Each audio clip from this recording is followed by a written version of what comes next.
नमस्कार, भिवानी हलचल देखने वाले आप सभी दर्शकों का स्वागत है। मैं हूं प्रिया और आप देख रहे हैं आपका अपना चैनल भिवानी हलचल। खबरों की शुरुआत में अगर बात करें कोरोना आंकड़ों की, तो खबर लिखे जाने तक जिले में 500 नए कोरोना संक्रमित मरीजों की पुष्टि हुई, जबकि 757 मरीज ठीक होकर घर भी लौटे। इसी के साथ जिले में कोरोना के एक्टिव केसेस की संख्या 1626 हो गई।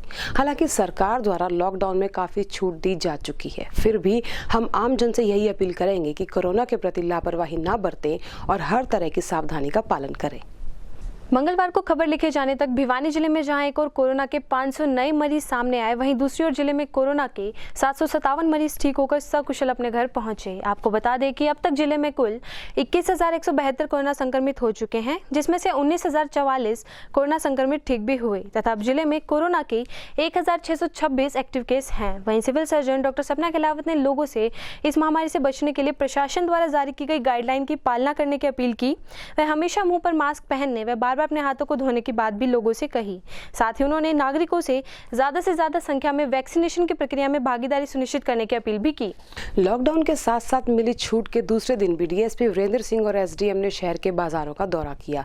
इस दौरान जहां उन्होंने अपना नंबर न होने पर भी खुली दुकानों को बंद कराया, वहीं व्यापारी वर्ग ने भी बाजार खोलने का समय बदलने की मांग रखते हुए उन्हें अपना मांग पत्र सौंपा। भिवानी शहर एसडीएम संदीप अग्रवाल व डीएसपी वीरेंद्र सिंह ने आज भिवानी के मुख्य बाजारों का दौरा लगातार दूसरे दिन भी जारी रखा तथा शहर के बाजारों का जायजा लिया। इस दौरान कुछ दुकानें जो गलत तरीके से खुली हुई थी उनको बंद करवाया गया और चेतावनी दी गई कि अगर दोबारा से दुकानदार इस लॉकडाउन के नियमों की पालना नहीं करेंगे तो दुकानों के चालान काटे जाएंगे। इसके बाद उन्होंने शहर के बीच बाजार, सराय चौपटा, किरोड़ीमल मंदिर, बिचला बाजार, बर्तन बाजार, कपड़ा मार्केट का दौरा किया और वहां की स्थिति का जायजा भी लिया। इस दौरान शहर के विभिन्न व्यापारिक संगठनों ने एसडीएम संदीप अग्रवाल व डीएसपी वीरेंद्र सिंह को मुख्यमंत्री के नाम एक ज्ञापन दिया, जिसमें व्यापारियों द्वारा रोष व्यक्त किया गया था। उनका कहना है कि प्रशासन के द्वारा 7 बजे दुकान खोलने का समय दिया गया है, जो कि न्याय संगत नहीं है। इसलिए उन्होंने मांग की है कि बाजारों का समय 9 बजे से लेकर 3 बजे तक किया जाए, जिससे व्यापारी को भी राहत मिले और बाजार में भीड़ भी कम लगे।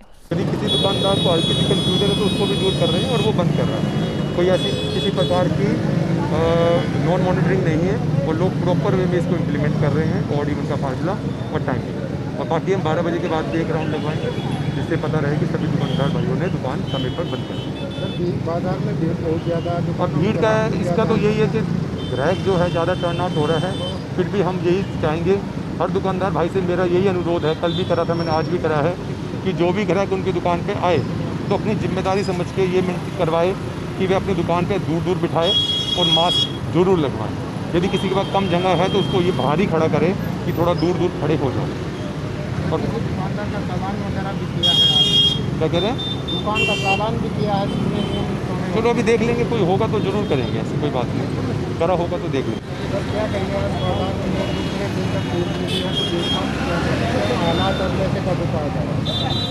नहीं, सख्ताई की जा रही है। सभी जो व्यापारी गण हैं वो सरकार के नियमों का पालन कर रहे हैं। तो सरकारों द्वारा ऑड इवन का जो ऐलान किया है भाई, इसमें ऑड इवन रखा जाएगा, तो उस हिसाब से दुकानें खुल रही हैं और सभी लोग मतलब इसकी पालना कर रहे हैं। और रहा सवाल भीड़ का, क्योंकि ग्राहकों को ये है भी अभी दुकान खुली है तो लोगों को ये है भी सामान वगैरह लेना है, क्योंकि 3 हफ्ते से बंद थी तो लोग ज़्यादा आ रहे हैं, ग्राहक ज़्यादा आ रहे हैं। और दुकानदारों को भी बार बार समझाया, एसडीएम साहब ने भी समझाया, हम भी समझा रहे हैं, एसएचओ चौकी इंचार्ज भी लगे हुए हैं और व्यापार मंडल के सदस्य और अधिकारीगण और ये प्रधान वगैरह भी लगे हुए हैं। इसमें सभी लोगों को समझाने के लिए भी, जो भी ग्राहक आए उनको सोशल डिस्टेंस पे रखें, सैनिटाइज़ कराएं, अपनी दुकानों को भी बार बार मास्क सभी लगाएं। जैसे कि आपने देखा बाज़ार में सभी ने मास्क लगा रखा है। तो कोविड की जो SOP की पालना की जा रही है बड़ी दृढ़ता के साथ, तो ऐसा नहीं कहा जा सकता। बाकी वैसे हमने काफ़ी चलान किए हैं और इसमें व्हीकल भी इम्पाउंड किए हैं हमने, और लगातार इसी तरह की कार्रवाई की जा रही है। तो लोगों से क्या अपील करेंगे कि महामारी अभी खत्म नहीं हो? मैं लोगों से यही अपील करूंगा भी अति आवश्यक कार्य के लिए ही बाहर निकलें, एक पैनिक ना क्रिएट करें। भी सामान दुकानें अगर भगवान ने, परमात्मा ने ठीक चाहा और लोगों ने मेंटेन किया इसको SOP को कोविड के संबंध में, तो शायद हो सकता है 31 के बाद और भी सरकार ज़्यादा छूट दे दे। अभी 12 बजे तक दुकानों का है, हो सकता है फिर शाम तक का टाइम और बढ़ा दे। तो इसलिए सभी दुकानदारों से और आम जन से भी मेरी अपील है की SOP की पालना करें, कोविड का सोशल डिस्टेंस करें, अननेसेसरी के बाज़ार में ना आए। जो अति आवश्यक कार्य है उन्हीं के लिए आएँ, और जब भी आएँ तो मास्क लगा के आएँ, डबल मास्क पहने, मास्क लगा के आएँ और सोशल डिस्टेंस में रहें, भीड़ ज़्यादा इकट्ठे ना हो और घर में रहें, सुरक्षित रहें। ये समय के लिए ज्ञापन दिया गया है कि सुबह 7 से लेके जो 12 बजे का समय दिया गया है उसकी बजाय 9 से लेके 2 बजे तक का समय किया जाए, क्योंकि 7 बजे कोई ग्राहक नहीं आता। तो इसमें क्या है कि सबने क्या मांग? ये हफ्ता तो वैसे यही चलेगा, लेकिन हो सकता है इस ज्ञापन के माध्यम से आगे बात चली जाए और आने वाला 1 तारीख के बाद है ना कुछ रिलीफ मिल जाए। तो बाज़ार में भीड़ है, तो आम जनता से क्या अपील करना है? बाज़ार में भीड़, क्योंकि 3 हफ्तों के बाद बाज़ार खुला है और वो भी शॉर्ट टाइम बाज़ार खुला है, टाइम बहुत कम दिया गया है, इसलिए हर आदमी चाहता है कि बाज़ार से जो उसकी आवश्यकता की चीज़ है वो अपने खरीद कर ले, इसलिए ये भीड़ ज़्यादा है। नकली ऑक्सीमीटर बेचे जाने के मामले में जिला पुलिस ने नगर के ही मनानपाना निवासी एक आरोपी को गिरफ्तार किया है। आरोपी से गहन पूछताछ के बाद मौके से 4 ऑक्सीमीटर और 1000 रुपए के साथ साथ अन्य व्यक्ति के घर से 196 ऑक्सीमीटर भी बरामद किए गए। मंगलवार को थाना शहर पुलिस भिवानी ने आम जनता को धोखा देकर नकली ऑक्सीमीटर बेचने के मामले में एक आरोपी को गिरफ्तार करने में सफलता हासिल की। आपको बता दें कि पुलिस टीम के द्वारा आरोपी से 200 नकली ऑक्सीमीटर व 1000 रुपए बरामद किए गए। वहीं डीएसपी वीरेंद्र सिंह ने जानकारी देते हुए बताया कि कुलदीप वासी फुलपुरा ने थाना शहर पुलिस भिवानी में शिकायत दर्ज करवाई थी, जिसमें शिकायतकर्ता ने पुलिस को बताया था कि उसने एक व्यक्ति से ऑक्सीमीटर लेने के लिए संपर्क किया था तथा ऑक्सीमीटर बेचने वाले व्यक्ति ने कुलदीप को 1000 रुपए में 2 ऑक्सीमीटर दिए थे। ऑक्सीमीटर को चेक करने पर ऑक्सीमीटर गलत रीडिंग दिखा रहा था, जिसके बाद इस शिकायत पर पुलिस ने संबंधित धाराओं के तहत अभियोग थाना शहर भिवानी में पंजीबद्ध किया था। इसी कड़ी में आम जनता को धोखा देकर नकली ऑक्सीमीटर बेचने के मामले में थाना शहर भिवानी के उप निरीक्षक भूषण कुमार ने अपनी टीम के साथ नजदीक जोगीवाला मंदिर भिवानी से एक आरोपी को गिरफ्तार करने में सफलता हासिल की है तथा आरोपी से पूछताछ अभी जारी है। को जो है ना परवीन नाम के एक व्यक्ति ने ऑक्सीमीटर दिया है और वो ऑक्सीमीटर नकली है, जिस संबंध में इनकी बातचीत हुई थी कि भी 500 रुपये में मैं ऑक्सीमीटर दूंगा। पहले इसने रोहतक चौक पर ऑक्सीमीटर देने की बात करी थी, उसके बाद इन्होंने जो है ना शहर में इनको बुला के ऑक्सीमीटर देने की बात करी। जब ऑक्सीमीटर दिया गया कुलदीप को, तो उन्होंने जब ऑक्सीमीटर को चेक किया तो उसमें एक ही रीडिंग वो दर्शा रहा था, बार बार वो ऑक्सीमीटर ख़राब था। और बाहर बाज़ार में जो ऑक्सीमीटर मिलते हैं उसकी कीमत और जो प्रवीण जो ऑक्सीमीटर दे रहा था उसकी कीमत में रात दिन का फ़र्क था। जो बाज़ार में ऑक्सीमीटर मिल रहे हैं उसका रेट 1200 के आसपास है, जबकि प्रवीण जो ऑक्सीमीटर बाज़ार में सप्लाई कर रहा था उसका रेट 300 से 500 रुपये के बीच में ज्ञात हुआ है। कुलदीप के अनुसार उसने ऑक्सीमीटर लेने के लिए प्रत्येक ऑक्सीमीटर की कीमत 500 रुपये तय की थी। जब उसने ऑक्सीमीटर चेक किया तो वह नकली मिला। तुरंत मौके के ऊपर पुलिस को बुला के इसको प्रवीण को पुलिस के हवाले किया गया। जो पूछताछ में तथ्य सामने आए वो ये आए कि भाई इसने जो ऑक्सीमीटर मंगवाए थे वह किसी से, इसी का कोई जानकार है, एक व्यक्ति भिवानी का जो बाहर रहता है, उसने इसको दिलवाए थे। अभी इसको न्यायालय में पेश करके 1 दिन का पुलिस रिमांड हासिल किया गया है। और कहाँ से ये ऑक्सीमीटर यहाँ सप्लाई हुए हैं, किसने इसको दिलवाए थे, कौन सी फर्म ये ऑक्सीमीटर बना रही है और किस रेट में ये ऑक्सीमीटर दिए गए हैं, क्या ये वास्तव में नकली हैं या ये कंपनी द्वारा बनाए गए हैं, किस कंपनी द्वारा बनाए गए हैं, इसकी जांच चल रही है। आज पुलिस रिमांड के दौरान इसके जो साथी हैं जिन्होंने इसको ये ऑक्सीमीटर दिलवाए हैं उनका पता लगाया जाएगा। अगर और कोई ऑक्सीमीटर सप्लाई है, ये खुद तो दिल्ली में कंपटीशन की तैयारी कर रहा है। इसके फादर यहीं शहर में थाना रोड के ऊपर ही इनकी कॉस्मेटिक्स की दुकान है। ये 2 बहन भाई हैं परिवार में। इसके फादर जो है कॉस्मेटिक्स की दुकान चलाते हैं। पिछले 1 साल से लॉकडाउन के होने के कारण ये यहीं अपने फादर के साथ में कॉस्मेटिक्स की दुकान पर काम करता है और कॉस्मेटिक्स की दुकान पर काम करते करते ही मास्क लेने का और देने का, परचेज़ करने का, ख़रीदने का, बेचने का जो धंधा था उसके माध्यम से ही इसकी जान पहचान उस व्यक्ति से हुई जिसने इसको ये ऑक्सीमीटर दिलवाए हैं। अब उसी के ठिकानों का पता लगा के आगे पता लगाया जाएगा कि भाई ये ऑक्सीमीटर उसने किस फर्म से दिलवाए, कहाँ से दिलवाए। चरखी दादरी के जिला अध्यक्ष द्वारा आज गांव सांजरवास को सैनिटाइज कराया गया। कोरोना को आज के समय में सबसे बड़ा दुश्मन बताते हुए उन्होंने ग्रामीणों को जागरूक किया, वहीं साथ ही जरूरतमंद लोगों को दवाइयां भी वितरित की। वहीं उन्होंने जल्दी ही गांव में वैक्सीनेशन कैंप भी आयोजित कराए जाने की बात कही।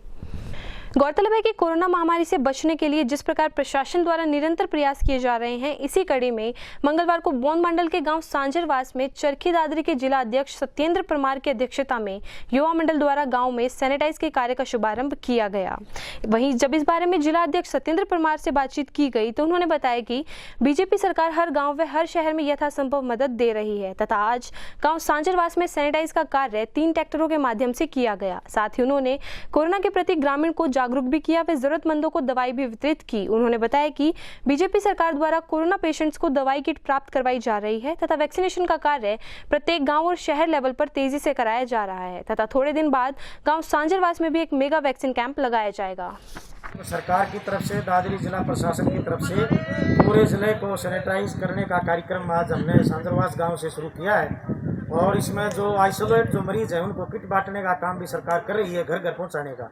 ऑक्सीजन का भी ऑनलाइन सिस्टम कर दिया है। एक फ़ोन पर ही सरकार, दादरी जिला प्रशासन घर पहुंचाने का ऑक्सीजन का काम करता है और सरकार ने 7 कंटेनर ऑक्सीजन के दादरी जिला भारतीय जनता पार्टी को दिए। ऑक्सीजन बैंक हर जिले में बनाया सरकार ने। हमारे पास भी 7 कंटेनर हैं जो हमारी पार्टी के पास जिले में उपलब्ध है। जिस भी भाई को चाहिए उसमें कोई खर्चा नहीं होता, फ्री हम देते हैं। जब मरीज ठीक हो जाए तो वापस लेते हैं। तो ये ऑक्सीजन बैंक भी पार्टी ने बनाया है जिसका इंचार्ज मैं हूँ और इस पूरे गांव को हमने सैनिटाइज करना है। मास्क और ये वितरण हम कर चुके हैं, सैनिटाइज एक बार और पूरे गांव में हम 2 बार कैंप लगा चुके हैं वैक्सीनेशन के और तीसरा एक मेगा कैंप भी लगवाएंगे जिसमें पूरे गांव को एक हम वैक्सीन मतलब सबको लग जाए, एक आदमी भी ना बचे, ऐसा गांव हम बनाना चाहते हैं। तो मैंने डीसी साहब को ये संज्ञान में दे दिया और आज भी आपने ध्यान दिलाया, मैं प्रशासन को ध्यान में दिलाऊंगा। और ये 2 महीने का राशन सरकार ने फ्री देने का काम दोबारा किया है राशन की दुकानों के मार्फत। अब प्रदेश में भी और ज़िले में भी और गांव में भी और देहात में भी अब हालात काबू में हैं और नए मरीज नहीं आ रहे हैं। ठीक होने का रेशो ज़्यादा है और मरीज मतलब बीमार होने का रेशो कम हुआ है। ये प्रशासन की और सरकार की सजगता का ही परिणाम है। Thank you.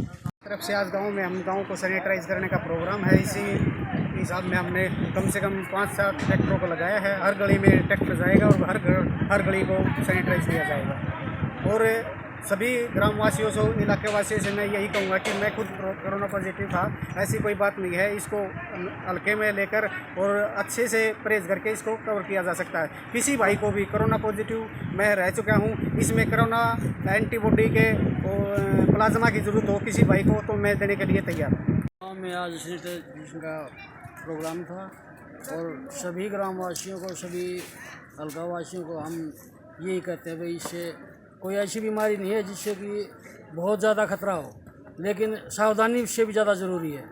खतरनाक बीमारी है लेकिन सावधानी से उसको मात दी जा सकती है। ठीक है। और सभी गाँववासियों से प्रार्थना है जहाँ भी चाहें, गांव में युवा मंडल की तरफ से 5 ट्रैक्टर लगे हुए हैं। भाजपा जिला अध्यक्ष सत्येंद्र जी उसमें पूरा सहयोग, पूरे हल्के में सहयोग कर रहे हैं और सैनिटाइज करवा रहे हैं। संकल्प लिया है और गांव में जो सैनिटाइज कर रहे हैं या कोरोना मुक्त के लिए जो काम कर रहे हैं वो बहुत सराहनीय है। ये दिन प्रतिदिन मदद करते हैं गांव के युवा और आज भी आगे बढ़ चढ़ के भाग ले रहे हैं। दूसरा, मैं खुद कोरोना पॉजिटिव रह चुका हूँ जो कि आज मैं स्वस्थ हूँ, ठीक हूँ। कोरोना जो बीमारी है, जो महामारी है, इसको ना रहा जाए ऐसी कोई बात नहीं है। कोरोना को हम मात दे सकते हैं। मैं खुद स्वस्थ हूँ और कोरोना के लिए गांव वालों को मैं इतना कहूँगा कि जहाँ पे भी हैं, जो भी हैं अपने घर में सुरक्षित रहें, परिवार को सुरक्षित रखें।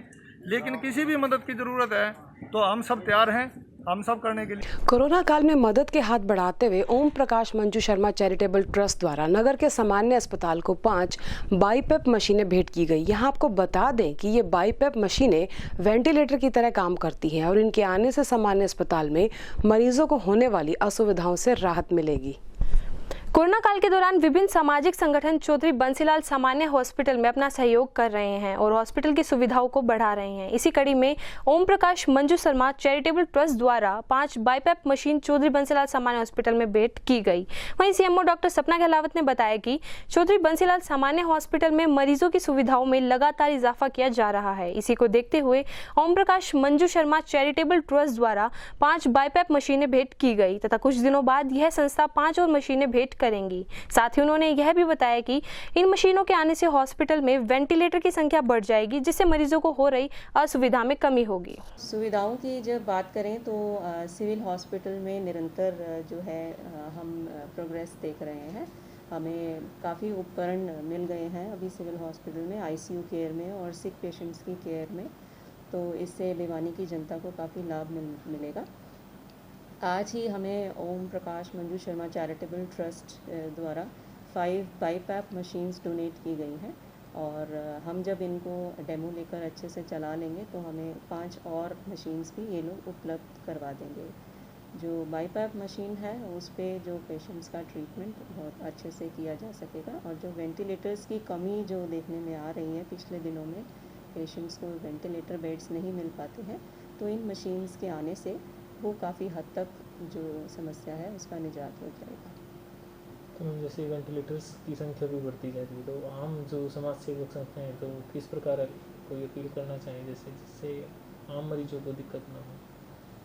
जी, अन्य सामाजिक संगठनों से क्या अपील करना चाहिए? हाँ जी, जो भी संस्थाएं हैं, संगठन हैं, एनजीओज़ हैं जो मदद करना चाहते हैं, वो पिछले कई दिनों में काफ़ी बढ़ चढ़कर अपना योगदान दे रहे हैं और भी यदि कोई अपना किसी भी तरह से योगदान देना चाहते हैं तो वो बिल्कुल आगे आएँ और भिवानी की जनता को लाभ पहुंचाएं। इसके साथ मैं ये भी कहना चाहूँगी कि हमारे को Birla group of industries Delhi से हमारे भिवानी डिस्ट्रिक्ट में 30 ऑक्सीजन डी टाइप सिलेंडर्स भी हमें डोनेट किए गए हैं।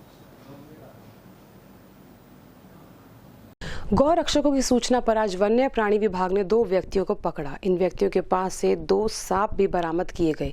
ये व्यक्ति सांपों को खेल तमाशा दिखाने के लिए पकड़ते थे। सूचना पाते ही विभाग ने इन्हें वन्य जीव प्राणी की अपराध श्रेणी के तहत गिरफ्तार किया है।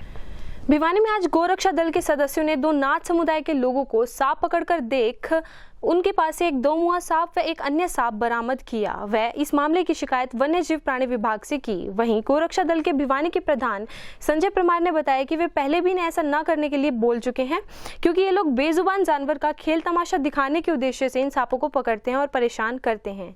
इस मामले में कार्रवाई कर रहे वाइल्ड लाइफ के भिवानी के अधिकारी पवन कुमार ने बताया कि गोरक्षा दल के सदस्यों की शिकायत पर दोनों नाथ समुदाय के लोगों को गिरफ्तार किया है तथा दोनों के खिलाफ कार्रवाई की जा रही है। जी सर। हाँ जी, हमें गोरक्षा दल भिवानी ने श्री संजय परमार जी की टीम ने भाई सूचना दी, बस स्टैंड के पास वर्कशॉप है, वर्कशॉप के पास 2 नाथ हैं ये, और इन नाथों ने 2 सांप ले रखे हैं। तो हमारी टीम वहाँ मौके पर पहुँची और दोनों नाथों को कब्जा विभाग लिया, सांपों को भी कब्जा विभाग लिया। इनके पास 2 सांप मिले हैं, जिसमें से एक 2 मुही है और एक सामान्य कोबरा सांप है। तो इनके खिलाफ हम विभागीय कार्रवाई करेंगे और जो सख्त से सख्त जो कार्रवाई बनती है वो इनके खिलाफ करेंगे, ताकि दोबारा से ये ऐसी वन्य जीव अपराध न कर सके। सर, जो ये सांप है कितने खतरनाक है? ये वैसे जहरीली तो नहीं है, लेकिन ये जो नाथ प्रजाति है ये खेल तमाशा दिखाने के लिए अक्सर इनको पकड़ लेते हैं। क्यों? इनके अंदर जहर नहीं होता है जी, सामान्य सांप है ये, और ये खेल तमाशा दिखाने के लिए इनको बंधक बना के रखते हैं, जो कि एक वन्य जीव अपराध की श्रेणी में आता है। सर, सुनने में आया कि इनसे दवाइयाँ भी बनाई जाती है, तो उसके ऊपर देखो, वैसे ये जो सांप है ना, इनकी कोई दवाइयाँ नहीं बनती और इनका ऐसे कोई समझ नहीं जी, बस ये जो गरीब प्रजाति के लोग हैं, ये नाथ वगैरह हैं, ये जो खेल तमाशा दिखाकर अपनी आजीविका कमाने का साधन बना लेते हैं। हालांकि ये अपराध है, लेकिन ये जो घुमक्कड़ प्रजाति है, ये नाथ प्रजाति है, ये काफ़ी बार समझाने पर भी अपनी हरकतों से बाज नहीं आते और इन पर दबिश लगा के इनको जगह जगह से पकड़ा जा रहा है। ये जो वन्य जीव है इनको रिलीव हम टाइम टू टाइम करवाते रहते हैं। इनके खिलाफ जो भी कार्रवाई बनती है विभागीय वो हम करते हैं। ये हमारा गोरक्षा दल भिवानी का गौ सेवक है मनीष बुधवार, वो स्नेक लवर है। वो अभी आज बस स्टैंड के पास जा रहा था तो दो ये नाथ संप्रदाय के थे, ये सांप लिए हुए थे। तो उसने मेरे पास सूचना दी, तो मैंने कहा कि भी इनको है ना जाने मत देना, मैं प्रशासन को भेज रहा हूँ। तो हमारे में वाइल्ड लाइफ इंस्पेक्टर हैं यहाँ पे चिड़ियाघर में, मैंने उनके पास फ़ोन किया तो उन्होंने हमारे पवन जी हैं इनको भेजा और उनको अरेस्ट कर लिया है। तो अभी ये एक इलीगल काम है, ये सैंड बुआ बोलते हैं इसको 2 मुई सांप हिंदी में बोलते हैं। ये बहुत ही शरीफ प्रजाति होती है और ये काटती भी नहीं है, तो इसके चक्कर में ये पकड़ लेते हैं इनको और लोगों को दिखा के उनसे पैसे ऐंठने का काम करते हैं। तो ये इलीगल है। हमने काफ़ी बार इनको समझा भी दिया लेकिन ये मानते नहीं थे, तो अब हमने इनको पर्चे देने शुरू कर दिए हैं। भाई इनके खिलाफ कार्रवाई करेंगे ताकि इनकी जान बच सके। देखो ये बेजुबान होते हैं, इनको ऐसे मारना नहीं चाहिए। कोरोना को हराने की जंग में आज विभिन्न संगठन अलग अलग तरह से अपने प्रयास कर रहे हैं। इसी कड़ी में आज युवा जन कल्याण संगठन द्वारा चौधरी बंसीलाल सामान्य अस्पताल में हवन आयोजित किया गया और कोरोना मरीजों के अच्छे स्वास्थ्य और सकुशल घर लौटने की प्रार्थना की गई। वहीं इस दौरान वातावरण में ऑक्सीजन स्तर को बढ़ाने के लिए विशेष सामग्रियों का इस्तेमाल भी किया गया। मंगलवार को कोरोना के बढ़ते प्रभाव के चलते वातावरण में हुई ऑक्सीजन की कमी को पूरा करने के उद्देश्य से युवा जन कल्याण संगठन भिवानी द्वारा चौधरी बंसीलाल सामान्य अस्पताल में हवन यज्ञ का आयोजन किया गया तथा इस हवन यज्ञ के माध्यम से कोरोना के मरीजों के सकुशल घर लौटने की प्रार्थना के साथ साथ कोरोना से मरने वाले लोगों की आत्मा की शांति की प्रार्थना भी की गई। गौरतलब है कि हवन यज्ञ से वातावरण शुद्ध होता है तथा वातावरण में ऑक्सीजन स्तर में वृद्धि होती। सिविल हॉस्पिटल भिवानी में युवा कल्याण संगठन ने आज एक यज्ञ का प्रोग्राम किया है जिसमें हम सभी तमाम जो मरीज हैं कोरोना के, जो सिविल हॉस्पिटल में एडमिट हैं या अलग अलग हॉस्पिटल में एडमिट है, उनके लिए उनका स्वास्थ्य ठीक रहे इसलिए भगवान से प्रार्थना करी है। और जो इस कोरोना की लड़ाई में जो अपना जीवन जिनका समाप्त हो गया है उनकी आत्मा की शांति के लिए भी हमने उनके हवन किया है। हवन से वातावरण शुद्ध होता है और जितने भी जो वायरस हैं, कीटाणु हैं, बैक्टीरिया है वो मरते हैं। तो ऐसे हम लगातार करते रहते हैं। तो इसी कड़ी में आज सिविल हॉस्पिटल में किया है ताकि जो सिविल हॉस्पिटल में तमाम जितने भी हमारे मरीज एडमिट हैं भगवान उनको जल्दी स्वस्थ करे, इसलिए आज हमने हवन किया है। और इसी के साथ दीजिए हमारी पूरी टीम को इजाजत। बने रहिए भिवानी हलचल के।